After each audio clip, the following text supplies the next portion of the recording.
Evangelho de Mateus, capítulo de número 21. Hoje nós vamos do versículo 18 até o versículo de número 27.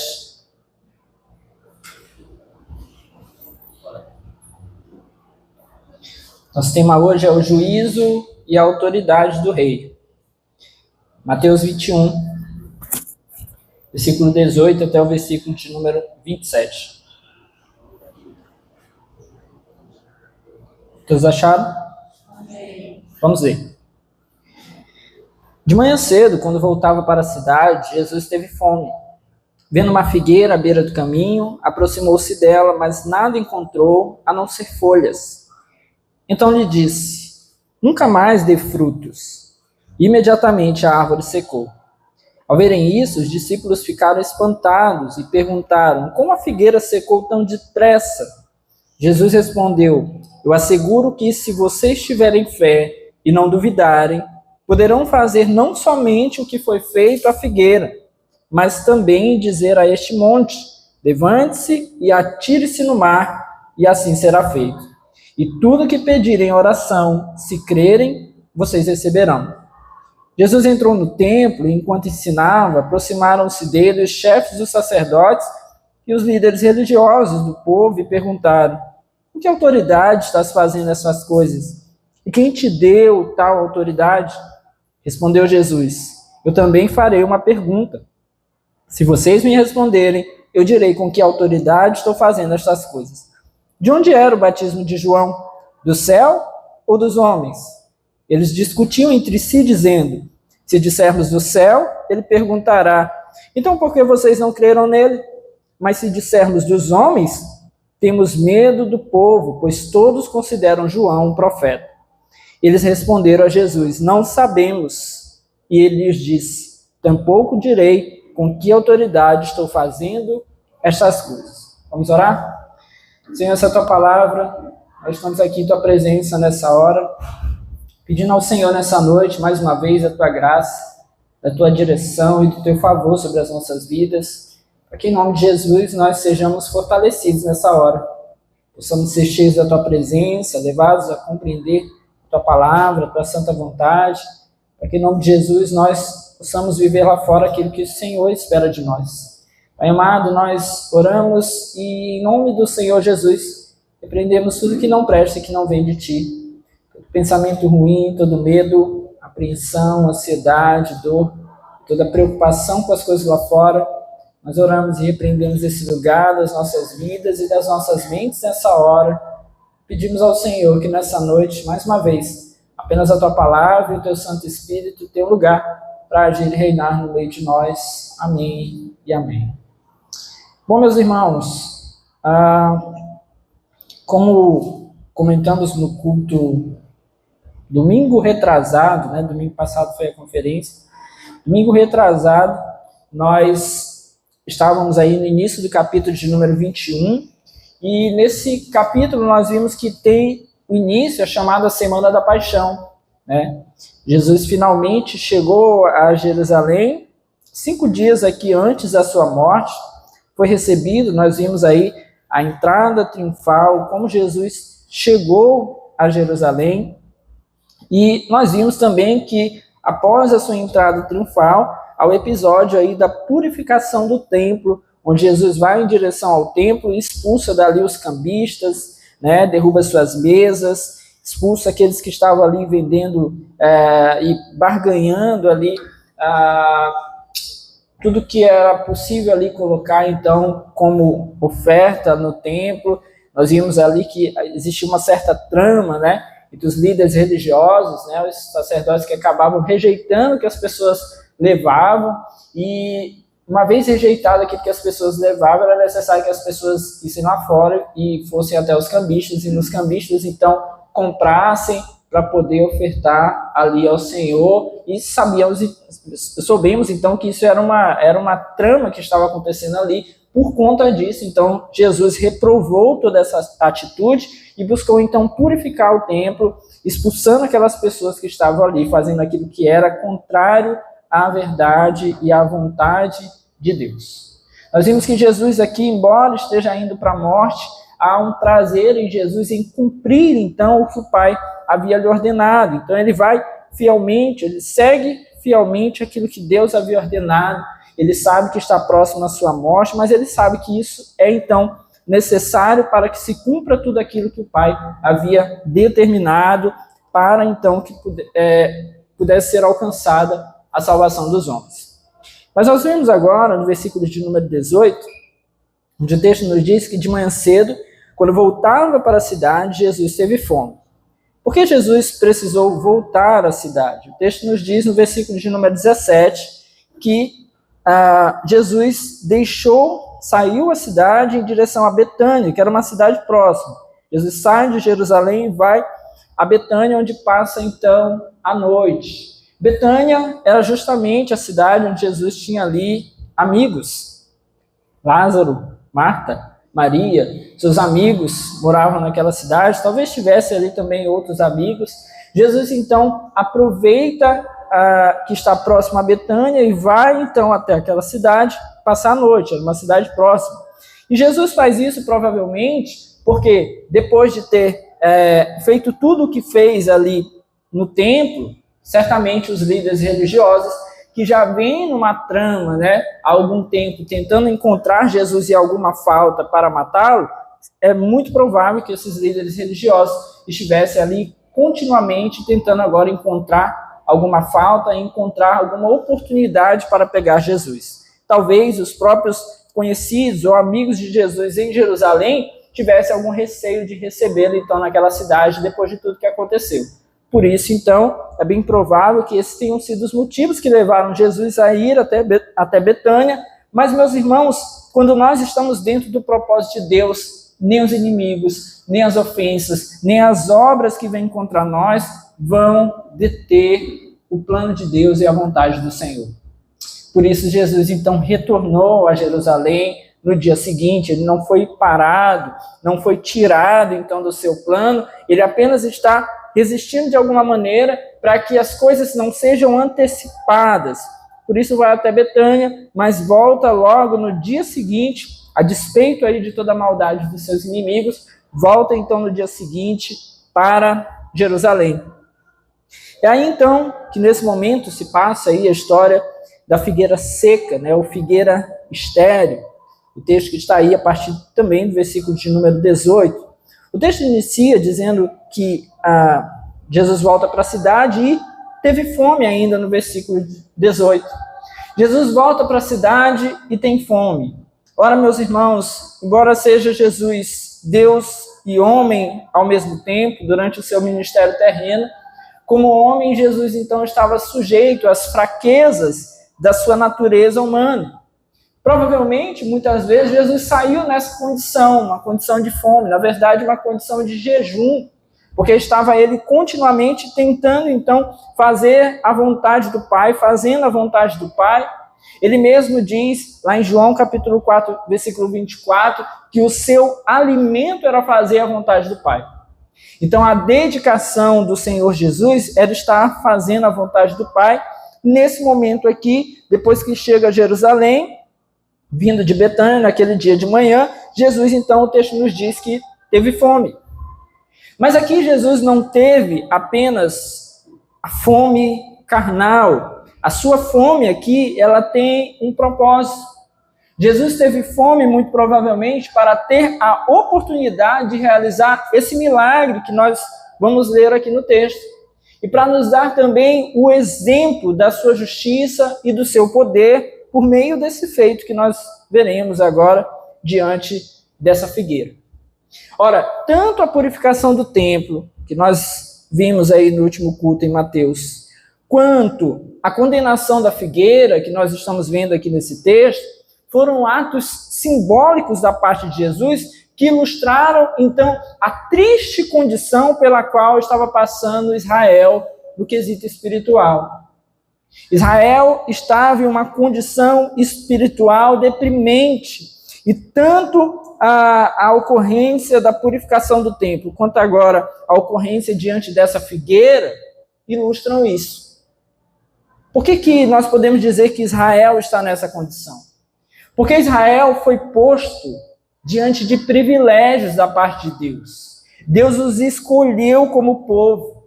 Que tem acompanhado nas quartas-feiras, nós temos visto o quanto Deus é cuidadoso com o seu povo. O quanto Deus foi amável com o povo escolhido por ele. O quanto Deus os guiou, direcionou os seus caminhos, os protegeu, os chamou a atenção para que eles pudessem então corrigir aquilo que estava errado. Israel é cheio de privilégios e teve muitas oportunidades dadas pelo Senhor. Mas nesse momento da história, Israel se pega então como o templo, internamente cheios de corrupção. Você tem ideia, nesse tempo aqui da história, Israel tem 2 sumos sacerdotes, quando na verdade a orientação de Deus era de que houvesse um sumo sacerdote. Existiam 2 sumos sacerdotes. Então eles estão corruptos internamente, tal qual o templo. E externamente, eles estão como a figueira, sem frutos.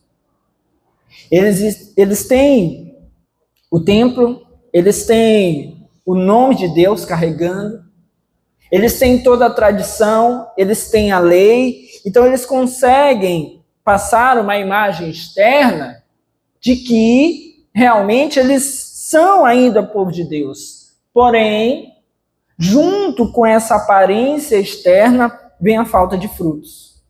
Israel não frutifica segundo aquilo que Deus os havia ordenado. Estão como essa figueira, cheia de folhas, mas sem frutos. Eles têm muitos rituais, mas não têm comunhão com Deus. Eles têm aparência, mas não têm vida. É esse o momento de Israel. O centro aqui dessa questão é justamente, então, esse viver religioso de Israel.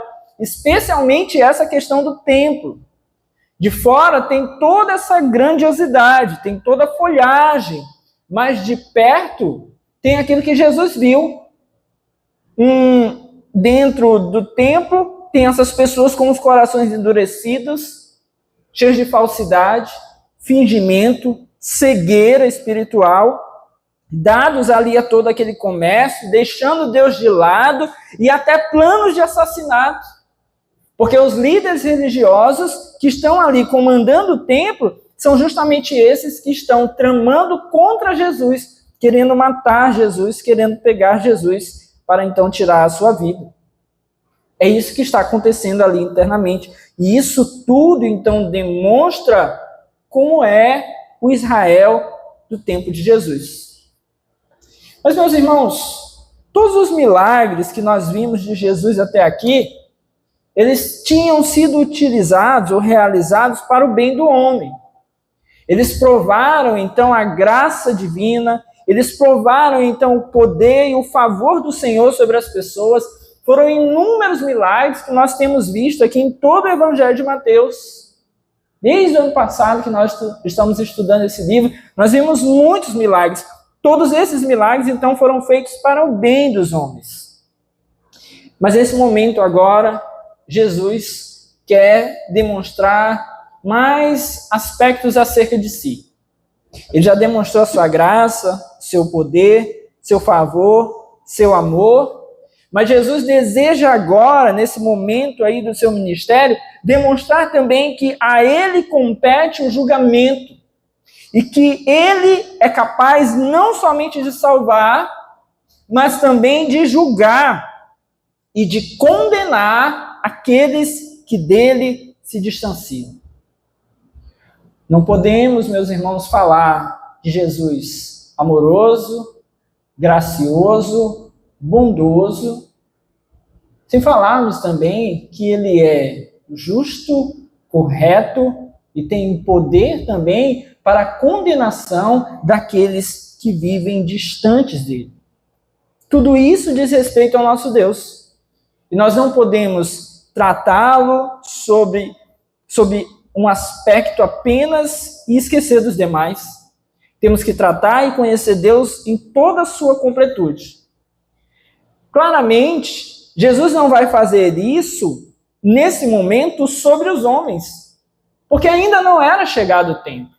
Então Jesus não vai demonstrar aqui essa sua justiça e o seu poder para condenar sobre uma pessoa. Quem Jesus escolhe, então, para representar isso? Uma planta, uma figueira. Essa planta, então, é essa árvore que Jesus escolhe, então, para trazer a representação do seu poder e do juízo que ele viria a imprimir sobre aqueles que estivessem distantes dele no dia do juízo. Bom, tem alguns aspectos, então, que são importantes aqui a gente perceber dentro desse texto. Mais uma vez, o versículo 19, para a gente relembrar o que está dito aqui. Vendo uma figueira à beira do caminho, aproximou-se dela, mas nada encontrou, a não ser folhas. Então lhe disse, nunca mais dê frutos. E imediatamente a árvore secou. O que nós vemos primeiro aqui é uma propaganda enganosa. A figueira se destacava entre as demais árvores. Aparentava ela, então, ser melhor do que as demais. Por quê? Porque o texto nos mostra que Jesus atenta para aquela figueira. O texto de Marcos, se não me falha a memória, diz uma figueira com folhas, dando a ideia, então, de que, de fato, aquele tempo não era um tempo de haver figueiras folhadas. Não era um tempo para isso. Então, essa figueira chama a atenção não apenas de Jesus, mas de todos os demais que passavam por ali. Assim, meus irmãos, são aqueles que vivem, então, um cristianismo de aparência, de nome, folhagens, mas sem produzir aquilo que é necessário. A presença de folhas naquela árvore implicava, então, a presença dos frutos. Porém, como eu disse, se trata aqui de uma época em que as figueiras não deveriam frutificar. O que nós temos, então, é uma figueira de aparência. É uma figueira falsa. É uma propaganda enganosa. Ela tinha, então, a sua folhagem ali, tem a aparência de ser boa, de ser uma árvore frutífera, mas que na prática não tem nada a oferecer. Assim, infelizmente, muitas vezes são algumas pessoas que querem aparentar ter relacionamento com Deus, querem aparentar ter vida com o Senhor, mas no seu íntimo, no seu interior e naquilo que deveriam frutificar, não frutificam. Transparecem algo que não tem no seu interior. Mas o que Jesus faz, então, com pessoas assim? O que Jesus faz com povos assim como o povo de Israel? Jesus investiga. O texto diz que Jesus aproximou-se dela, mas nada encontrou a não ser folhas. Ora, aquela árvore chamativa à distância, talvez enganasse muitos que passavam, dizendo que árvore frondosa, que árvore bonita, que árvore cheia de folhas, que coisa maravilhosa. Olha como essa árvore, ela deve ser uma árvore importante. As outras não têm tantas folhas quanto ela. E ela está ali, destacada entre as demais. Quantos talvez essa árvore não enganou? Mas o que Jesus fez? Se aproximou dela. E foi investigá-la de perto. E tudo que Jesus encontrou ali foram apenas folhas. Não havia frutos. A aparência, então, foi o que fez com que Jesus buscasse se aproximar daquela árvore, para que ela pudesse, então, ser investigada. Mas a constatação de Jesus é de que há ali apenas folhas. Meus irmãos, Jesus investiga, ele sonda os corações daqueles que aparentam ter frutos, e ele vai no íntimo. Ele vê o íntimo. É por isso que nós não devemos nos preocupar tanto quando às vezes nos vem o sentimento de que não há muito o que fazer por pessoas que vivem só da sua aparência. De fato, há muitas situações em que nós não temos o que fazer. Até sabemos, temos algum conhecimento, mas de repente não está na nossa esfera de jurisdição, vamos dizer assim.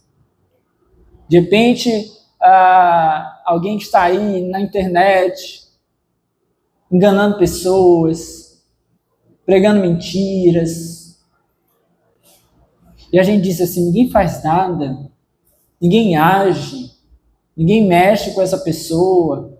Nós não devemos nos preocupar.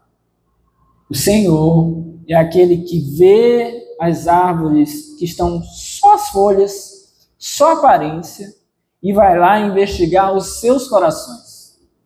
Ele vai lá investigar o seu íntimo, ele vai olhar de perto, ele vai ver se frutifica a cada um. Não apenas os grandes nomes, mas a cada um, meus irmãos, no nosso dia a dia. A cada um de nós também. A cada um de nós. Há um risco muito grande de repente, muitos de nós estarmos vivendo de aparência no que diz respeito ao Evangelho. Mas Jesus não é enganado. Ele investiga, sonda e conhece intimamente cada um de nós. E cada um daqueles que aparentam apenas ter frutos, mas são somente folhas, o Senhor certamente os conhece. Ele tem o direito, meus irmãos, de procurar os frutos na nossa vida. Ele tem direito. Deus Criador, soberano, Senhor sobre todos nós, Ele tem o direito de investigar a nossa vida. Ele tem direito de sondar os nossos corações. E Ele não se contenta apenas com folhas. O texto nos diz que Jesus teve fome. E se teve fome, estava ali buscando então frutos. E a pergunta é, meus irmãos, Ele tem encontrado fruto em nós? Em nossas vidas, o Senhor tem encontrado frutos? Porque ser cristão, meus irmãos, ser cristão não é apenas vir à igreja. Ser cristão também não vir à igreja com frequência, mas dizer, mas eu continuo com o meu coração em Deus, se isso for apenas em palavras. Ser cristão também não é dizer que sou, mas as minhas práticas demonstram o caminho contrário, demonstram coisas diferentes. Tudo isso não é ser cristão. Uma boa camisa de um evento, um bom dizer evangélico ali colocado, não é ser cristão. O Senhor quer encontrar em nós frutos. E não se satisfaz com a aparência. Ele quer a nossa vida. Ele quer que por meio de nós a sua obra esteja acontecendo. Você já viu alguma planta produzir fruto para ela mesma? A mangueira da manga, para ela se alimentar da manga? O fruto é sempre para o outro, para o próximo, para o que vem, para o que passa, para o que colhe. É sempre o outro. É isso que o Senhor está buscando em nós. O que desse evangelho, colocado sobre as nossas vidas, tem representado para o outro? O que desse evangelho tem agido na vida do outro? O que desse evangelho tem sido, então, fruto para o cuidado com o outro, para que o outro seja cuidado? Jesus está, então, buscando isso. Ele quer olhar em nós que o seu agir nos transformou e que isso, então, acabou fazendo com que esse mesmo evangelho alcançasse a vida do outro. Ele quer encontrar isso em nós. Algumas pessoas se contentam em dizer assim, não, mas, sabe, Jesus mora em meu coração. Isso tem que ser uma verdade, mas isso será uma verdade acompanhada dos frutos.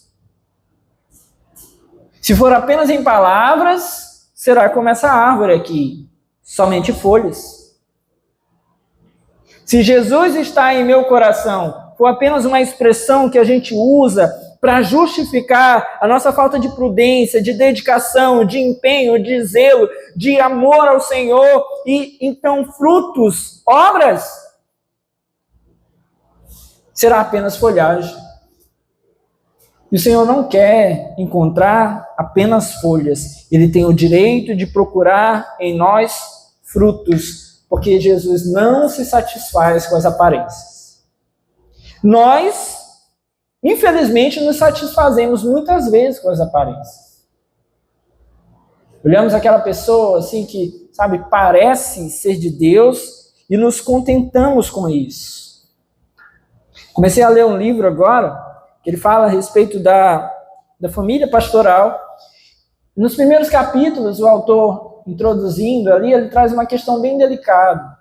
O fato de que muitas vezes nós acabamos que olhamos a grandeza, a beleza de um ministério naquilo que nós somos acostumados a buscar. Um evangelista que entrega pessoas convertidas, um pastor, um pregador que entrega eloquência, igreja grande, cheia, né? É isso que nós costumamos buscar. Nomes relevantes na história. Então ele coloca isso, olha, é o que nós estamos geralmente buscando. Mas aí ele faz um questionamento. Se a grandeza do ministério de um homem fosse medida pelo valor e pelo cuidado bíblico que ele deu à sua família, quantos desses continuariam sendo grandes? E aí ele conta lá que na busca lá do seu trabalho para fazer esse livro, ele levou esse questionamento a muitos pastores, líderes mesmo, pessoas que deveriam conhecer profundamente esses grandes nomes da história.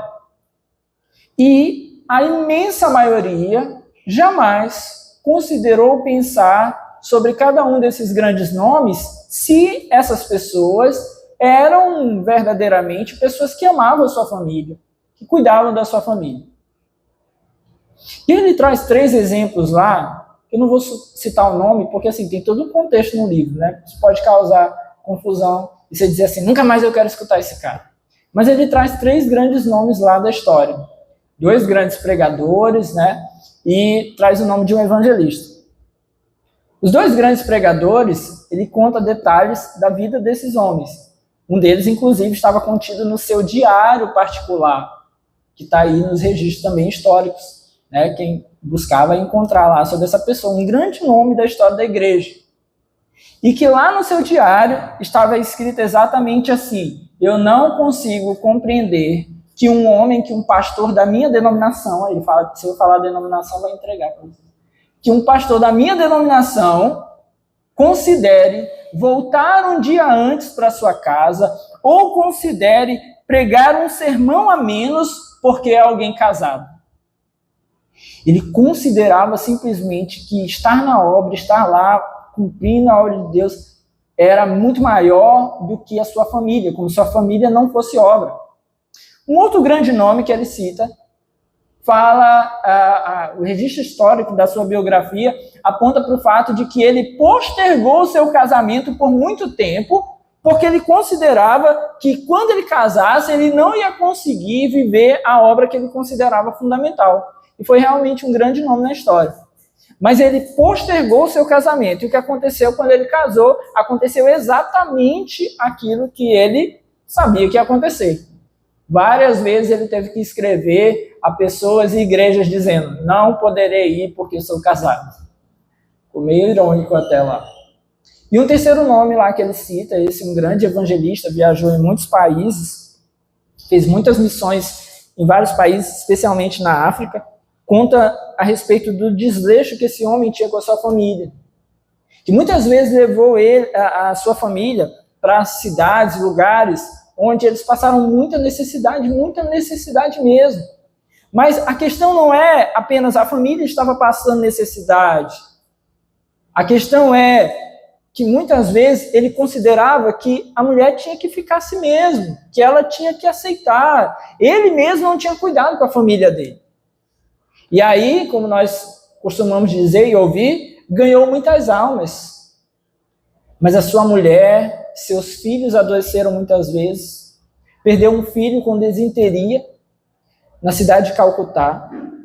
A sua mulher ficou, no fim da vida, demente.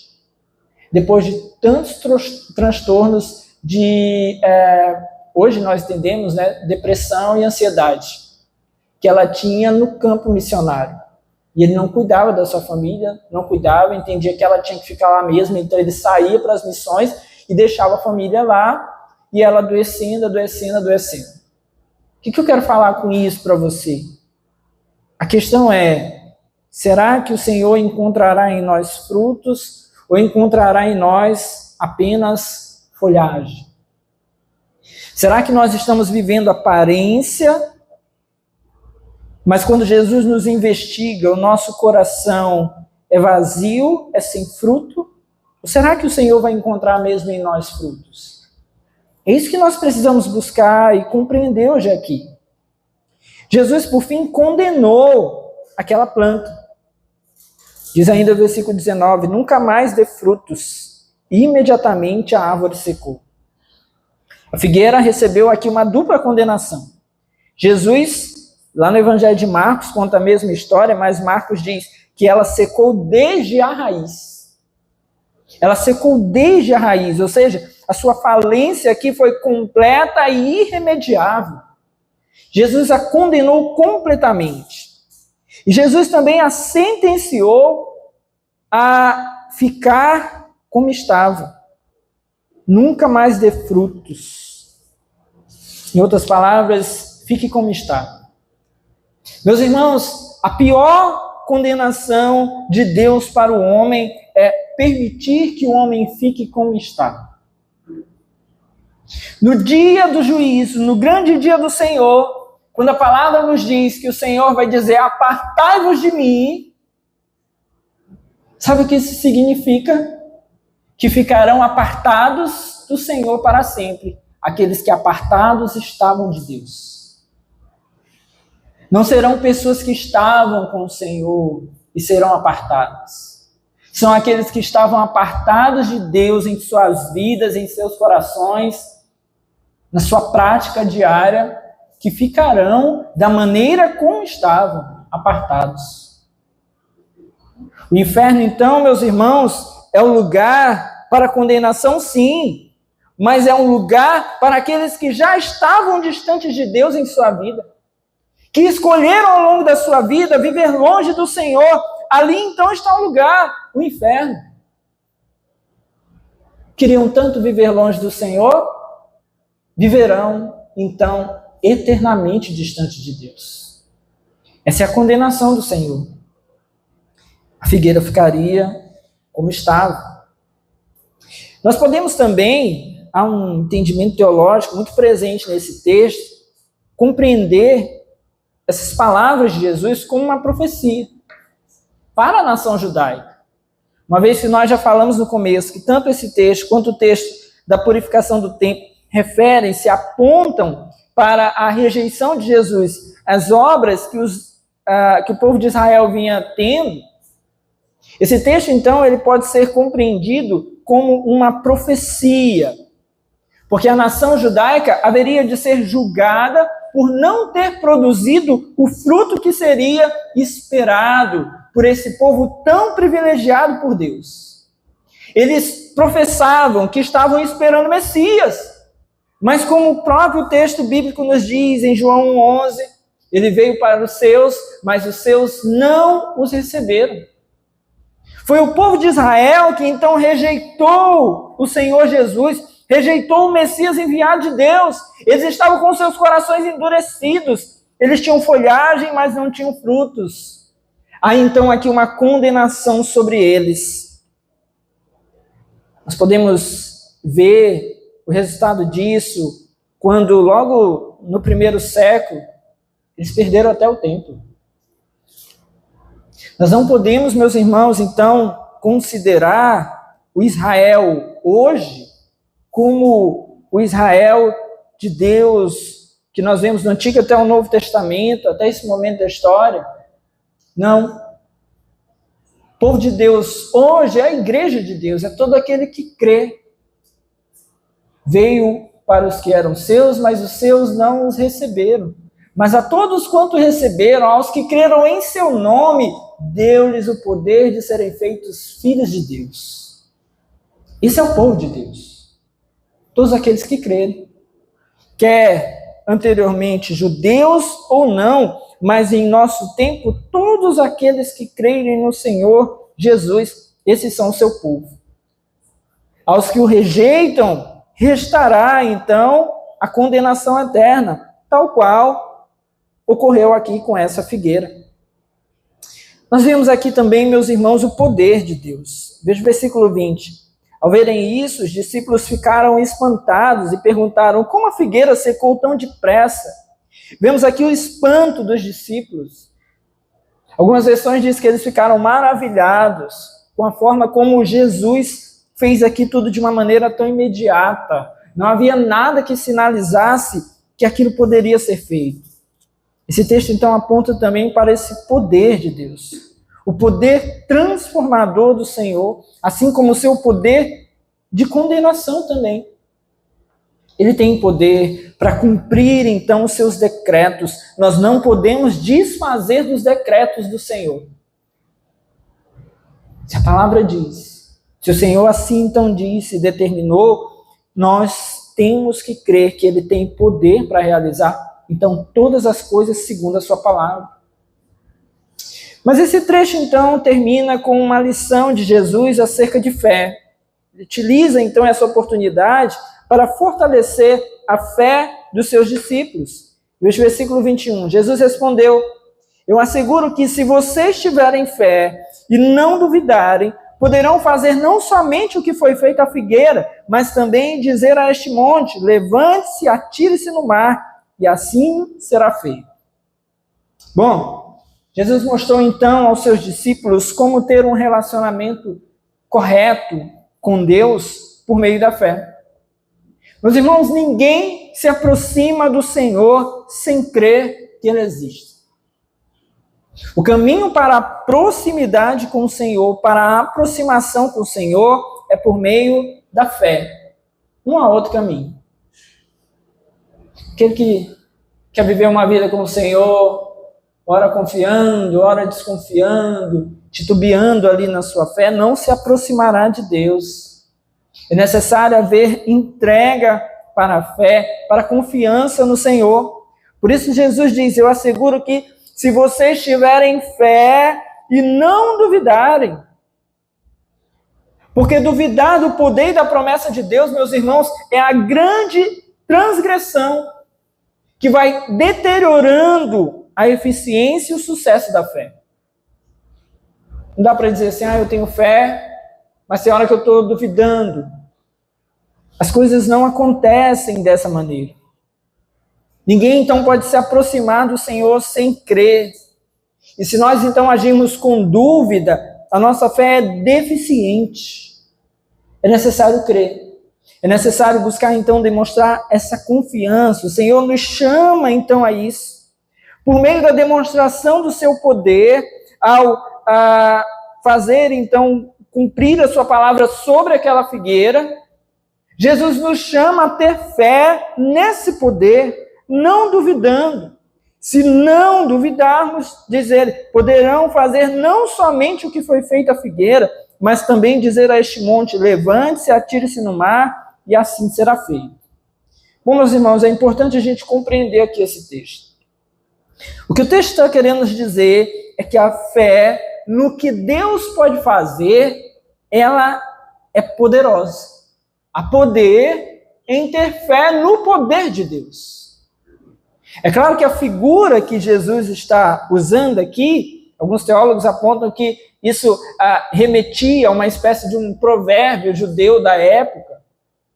A figura que Jesus está usando aqui deve nos levar a reforçar a nossa confiança nele. Isso aqui não é estímulo à confissão positiva. Sabe o que é isso? Aquelas igrejas que dizem assim: não, se você disser, se você determinar, isso vai acontecer. Se você disser, porque está aqui, ó, o Senhor está falando aqui. Se você disser, então vai acontecer. Não é isso. Não é isso. A nossa fé, ela deve estar baseada no poder de Deus. Quem tem o poder é o Senhor. Confissão positiva é fé na fé. É fé de que se eu tiver fé, eu vou fazer pela minha fé. Não, meus irmãos, a nossa fé está depositada no Senhor. Não é fé na fé, é fé no Senhor. É nele que nós depositamos a nossa fé. Então, nele temos a confiança. Porque faremos, segundo a palavra do Senhor, faremos a sua vontade. Cumpriremos segundo a sua vontade. É isso que Jesus está querendo, então, nos orientar. Ele deseja, então, com essas palavras, nos levar a compreender que nada é impossível para Ele. Por isso, então, a nossa fé deve ser completamente depositada nele, porque Ele tem todo o poder. Amém? Nele nós depositamos a nossa fé. Nele nós depositamos a nossa confiança e a nossa esperança. Mas eu gosto também de compreender um outro detalhe aqui nesse texto. Porque Jesus diz algo, ele diz, poderão fazer não somente o que foi feito à figueira, ou seja, o que Jesus fez à figueira? Jesus trouxe à figueira condenação. Ela foi condenada. O efeito da sua mentira, do seu engano, foi que ela foi condenada. E uma vez que ela foi condenada por não cumprir a vontade de Deus. Jesus então diz, se não duvidarem, se tiverem fé e não duvidarem, poderão fazer não somente o que foi feito à figueira. Em outras palavras, não somente levarão as pessoas à condenação. Quando nós temos fé, meus irmãos, na palavra do Senhor, o que nós queremos e o que nós buscamos é então anunciar essa palavra. Não é não? Porque nós cremos. Eu estou aqui na frente anunciando a você porque eu creio. Porque nós cremos, nós então nos dispomos a confiar. Jesus está dizendo então, se vocês não duvidarem, vocês vão fazer não somente o que foi feito à figueira, ou seja, quando vocês pregarem, quando vocês anunciarem, quando vocês proclamarem isso em que vocês creem, não apenas as pessoas serão condenadas, mas ele diz, mas também vão dizer a este monte, levante-se, atire-se no mar e assim será feito. Ou seja, poder surpreendente. Algo que nós não podemos muitas vezes acreditar que acontece, acontece. Em outras palavras também, Jesus pode agir na vida daquela pessoa mais improvável. Jesus pode agir na vida daquela pessoa do coração mais duro. Quantos de nós que estamos aqui hoje, talvez um dia fomos aquelas pessoas do coração duro? Aquelas pessoas mais improváveis de estar na casa de Deus, estar aqui hoje, eu e você. Deus agiu em nossos corações. Deus moveu uma montanha. Por quê? Porque alguém teve fé e pregou o evangelho do nosso Senhor Jesus. Por meio do evangelho, não apenas pessoas são condenadas, mas pessoas são salvas. E são salvos os mais improváveis. São salvos. E nós precisamos crer nisso. Quando você prega, quando você anuncia o evangelho, a sua confiança em Deus e na sua palavra é tão grande que você confia que por meio da pregação a pessoa mais improvável pode se converter. Se está faltando isso em você, busque depositar a sua fé de uma maneira ainda maior no Senhor. Não fique pregando, sabe, como aquele menino que chega na moça. Quer dizer, antes dele chegar, ele já fez assim, não vou lá não, que não dá em nada não. Não vai dar em nada não. Então não vou nem falar com ela não, ela não vai me querer não. Aí ele fica. E ele já vai todo descrente. Ou até deixa de falar. Por quê? Porque ele faltava fé.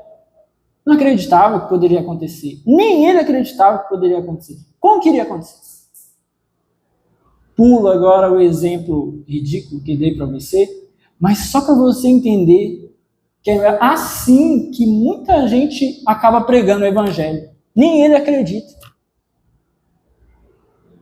A pessoa não convida uma pessoa para vir na igreja. Nem ele acredita que aquela pessoa pode um dia se converter. Por que a gente faz isso? Falta de fé. Pregue e confie no poder de Deus. Não somos eu e você que convertemos as pessoas. É o poder de Deus, é o agir do seu Espírito que toca nos corações e converte as pessoas, os mais difíceis, os mais improváveis, se dobram diante do poder do Evangelho do nosso Senhor Jesus Cristo. Creia, acredite. É o mesmo que tem poder para mover montanhas por meio da pregação do Evangelho. Corações, vidas são transformadas. Nós precisamos crer. E esse trecho termina no versículo 22, com Jesus nos mostrando, então, o meio para exercer a nossa fé. E tudo que pedirem em oração, se crerem, vocês receberão. A fé correta, meus irmãos, vai estimular a oração. O autor Matthew Henry diz isso. A fé, se correta, irá estimular a oração. E a oração não será correta se não se originar na fé. Por conta da nossa fé, nós oramos. Oramos pela pessoa mais difícil da nossa casa. Oramos por aquele parente mais improvável. Oramos pela conversão de uma cidade. Oramos pela conversão de um presidente, de um governador, de um deputado, de um juiz. Oramos. Oramos porque, por meio, então, da nossa fé, nós somos estimulados a orar. E a oração, então, se é correta, ela vem porque nós cremos. Porque nós cremos, nós oramos. E há, então, essa relação simbiótica aí entre fé e oração. Esse é, então, o meio pelo qual Jesus nos mostra que nós podemos receber o que pedimos, orando e crendo. Vai orar? Creia. Você crê? Ore. Esse é o caminho. Pastor, eu acredito que isso pode acontecer, acredito que essa mudança pode acontecer na minha vida, acredito que isso pode acontecer na minha casa, acredito que meu casamento pode ser restaurado, acredito que... Ore. Você acredita? Ore. Você está orando? Então não ore como descrente, ore porque crê. A gente vai orar assim, Senhor, eu estou aqui de novo, sabe como é, Senhor? Eu estou só batendo ponto aqui, né, Senhor? Porque, Senhor, eu já nem acredito mais. Não, ore como quem crê. Senhor, eu oro, não por aquilo que os meus olhos veem, eu oro porque eu confio no Senhor, por isso eu estou aqui. Eu oro sabendo que eu não estou perdendo tempo, eu oro sabendo que eu estou falando com o Senhor, e segundo a sua vontade, segundo o seu querer, o Senhor vai fazer as coisas na minha vida, na minha casa, na minha família. Eu creio. Oração e fé. Tendo isso acontecido, Jesus entrou no templo e começou a ensinar. Gente, Jesus é maravilhoso. Eu gosto sempre quando o texto fala sobre isso. Jesus aproveitava todas as oportunidades para ensinar. Aproveite todas as oportunidades para ensinar, para levar o evangelho às pessoas. Jesus começou a ensinar. Mas aí, aquele escarrapato velho que vem seguindo ele já aqui há capítulos e capítulos, se aproximaram dele, os líderes religiosos, os chefes dos sacerdotes e líderes religiosos, e foram fazer uma pergunta ao Senhor. Meus irmãos, aqui há um plano maligno desses homens. A cúpula de Israel quer matar Jesus. E, em vez de se arrependerem, eles são como aquela figueira.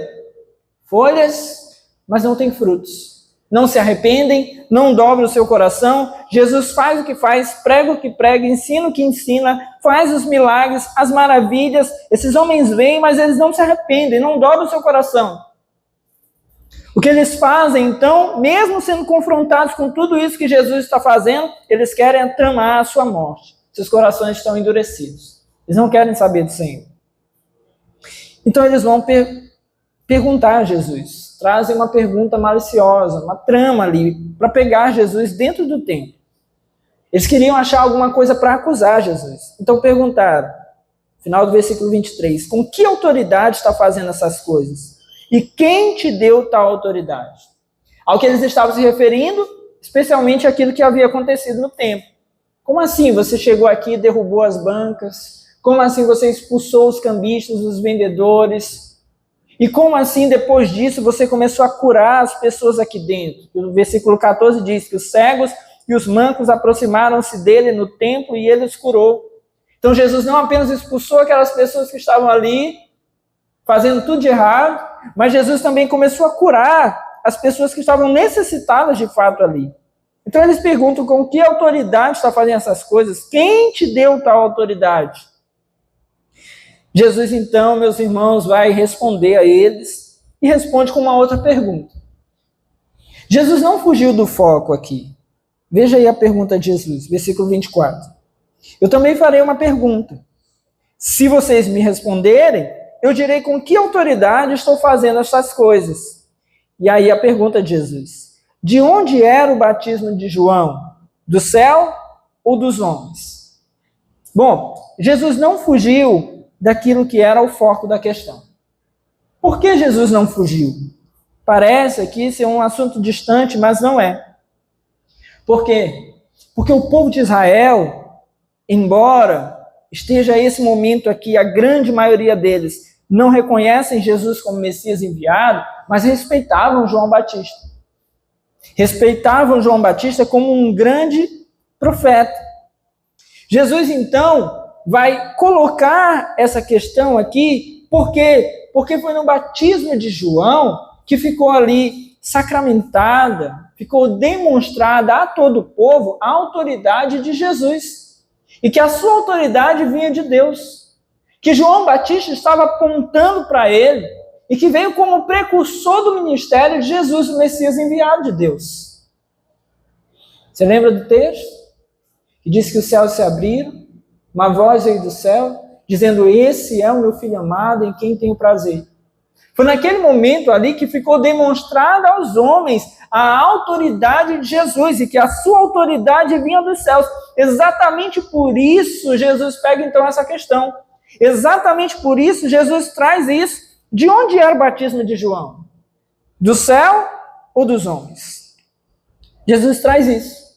Se eles responderem sim, eles vão justamente afirmar a autoridade divina de Jesus. Se eles disserem que o batismo de João é dos céus, eles vão afirmar isso. Então, Jesus, você tem autoridade.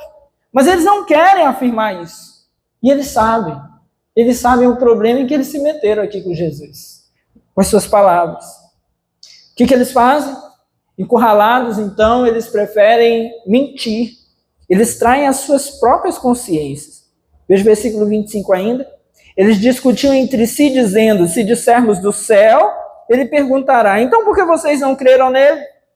Mas se dissermos dos homens, temos medo do povo, pois todos consideram João um profeta. Exatamente isso. Eles ficaram com receio. Porque se afirmassem aquilo que deviam afirmar, iriam reconhecer a autoridade de Jesus. Mas eles fugiram da sua própria consciência e mentiram. Disseram que não sabiam. Mentira. Nós temos visto aqui nas quartas-feiras, né, o poder e o desprazer que há na mentira. Quanto a mentira denuncia esse coração corrupto e pecaminoso. Uma mentira vai levando a outra, vai puxando a outra, porque eles não querem reconhecer Jesus como Cristo, como Messias enviado, querem pegar Jesus e matar Jesus. Todas as situações que vão se colocando, eles precisam mentir, eles precisam enganar, eles precisam fugir daquilo que é a verdade. Por isso, meus irmãos, a vida de um cristão de verdade é uma vida baseada na verdade. É uma vida baseada na verdade. Se estamos precisando mentir, se estamos precisando enganar, estamos distantes de Cristo. Essa planta com folhagens, mas sem fruto. Tem o externo, mas o interno ali é oco, não tem nada que se aproveite. Porque vivemos na mentira. Assim estavam esses homens, vivendo na mentira. E sendo então ali encurralados por Jesus, permaneceram na sua mentira. Por fim, o que Jesus fez? Lhes disse, tampouco direi com que autoridade estou fazendo essas coisas. Jesus não perdeu tempo em debater com aqueles homens ali a respeito de uma discussão infrutífera. Não sairia nada dali. Jesus, assim como fez sondando aquela árvore, certamente sondava o coração daqueles homens. Era um coração enganoso, preso, endurecido ali. Jesus não precisa discutir com eles, e ainda assim, não discutindo com eles, dizendo assim, ó, acabou, não vou ficar discutindo com vocês. Ainda assim, Jesus saiu dali honrado. Por quê? Porque esses homens eram, diante do povo, os detentores do saber. Eles eram aqueles que tinham todo o conhecimento, eram eles que falavam acerca das coisas de Deus e se colocavam ali cheios de orgulho por isso. Só desses homens dizerem aqui, não sei, era tudo que Jesus precisava diante dos homens. Um orgulhoso que diz não sei, um orgulhoso que diz assim, eu não posso fazer nada agora, é a grande derrota do orgulhoso. Então Jesus saiu dali e deixou esses homens com seu orgulho, deixou esses homens com seus corações endurecidos, esses homens sem frutos ficaram ali e perderam a graça que estava diante deles, que é Jesus. Quando Jesus se encontrar conosco, quando Jesus nos confrontar, quando Jesus nos levar a pensar, a nos colocar ali contra a nossa própria consciência, e nós vermos que nós estamos errados, que nós possamos reconhecer. É a melhor coisa que nós podemos fazer. Senhor, eu reconheço, eu estou errado, eu pequei. Reconheça, se arrependa. E tenha o prazer, então, de ver o Senhor Jesus que perdoa, que ama. Eu sei que cada um de nós que estamos aqui, meus irmãos, nós não queremos nos deparar com a face de Jesus que condena. Nós queremos nos deparar com a face graciosa do Senhor Jesus. Para isso, então, meus irmãos, nós precisamos nos arrepender dos nossos pecados. Reconhecer as nossas falhas. Porque esses homens ficaram com os corações endurecidos, não iriam provar da graça, provariam do juízo. Jesus tem toda a autoridade para abençoar ou para amaldiçoar, assim como fez com essa planta. Jesus tem toda a autoridade para salvar e para condenar. Que possamos então escolher diante de Jesus a sua salvação e a sua graça. E como faremos isso? Nos arrependendo diante do Senhor. Amém? Fique de pé no seu lugar em nome de Jesus.